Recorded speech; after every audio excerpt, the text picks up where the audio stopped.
충남 공주의 한 요양병원에서 코로나19 확진자가 10명 넘게 발생했습니다. 고령의 환자들과 간병인, 의료진을 가리지 않고 확진됐습니다. 네, 부산에서도 국악공부 소모임에서 10여 명이 확진되는 등 오늘도 전국 곳곳에서 집단 감염이 발생했는데요. 자세한 내용을 현장에 나가는 취재기자 연결해서 알아보겠습니다. 이호진 기자. 네, 제가 나와 있는 곳은 충남 공주시에 위치한 푸르메 요양병원입니다. 보시는 것처럼 입구에 사람 출입을 막기 위해 장애물 등이 설치됐고 내부에서는 방역 작업이 이루어지고 있습니다. 오늘 아침 이 요양병원에서 코로나19 확진자가 13명 발생했습니다. 확진자 가운데 3명은 간병인으로 알려졌고 나머지 10명은 50대에서 90대의 환자들입니다. 어제 세종에서 2명의 확진자가 발생했는데 이 2명이 이 요양병원 간호사와 간호조무사였던 것으로 확인됐습니다. 그래서 환자와 병원 종사자 등 모두 286명을 대상으로 전수검사를 진행한 결과 13명이 추가로 확진 판정을 받아 이 병원에서 총 15명의 확진자가 발생한 겁니다. 예, 그렇다면 어제 세종에서 확진된 확진자들로부터 전파가 된 건가요? 꼭 그렇다고 보기는 아직 어렵습니다. 현재 요양병원에서부터 전파된 것인지 다른 곳에서 감염돼 요양병원으로 옮긴 것인지에 대한 명확한 조사는 이뤄지지 않았습니다.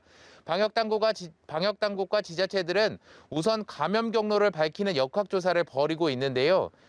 나중에 확진된 환자들과 간병인들은 물론 먼저 확진된 세종 지역 확진자 2명도 외부 동선이 많지 않아서 감염 경로를 밝히는 데에는 애를 먹고 있는 모양입니다. 그나마 다행인 것은 확진자들의 외부 동선이 많지 않기 때문에 방역당국이 지역사회로 전파를 우려할 정도는 아닌 것으로 보고 있다는 점입니다.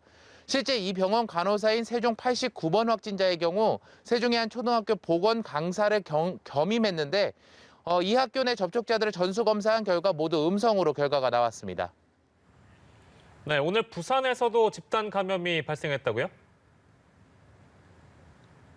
네, 그렇습니다. 오늘 부산에서 총 12명의 추가 확진자가 발생했는데 이 가운데 11명이 국악공부 소모임에 참여했던 것으로 확인됐습니다. 이들 11명은 모두 충남 778번 확진자와 접촉자로 분류됐는데요. 이들은 부산 진구 초읍동에 있는 초연음악실에서 있었던 국악공부 소모임과 연관된 것으로 추정됩니다. 이 국악공부 소모임 관련 누적 확진자는 총 16명으로 늘었습니다. 예, 공주와 부산의 집단 감염 외에도 비수도권에서 확진자들이 속출했죠. 네, 그렇습니다. 오늘 아침 각 지역 자치단체 발표에 따르면 전북 15명, 경북 9명, 경남 7명, 대구 3명 등 전국에서 다수의 확진자가 발생했습니다. 대부분 기존 확진자들의 접촉자로 알려졌던 집단 감염에서 전파된 확진자들입니다. 이렇게 전국에서 확진자들이 늘어나면서 각 지자체는 사회적 거리두기 단계 격상을 고심하고 있는데요. 경남 창원시의 경우 거리두기 2단계 격상 가능성을 검토하고 있는 것으로 알려졌습니다.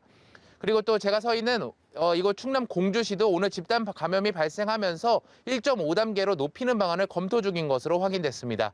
지금까지 충남 공주에서 연합뉴스TV 이호진입니다.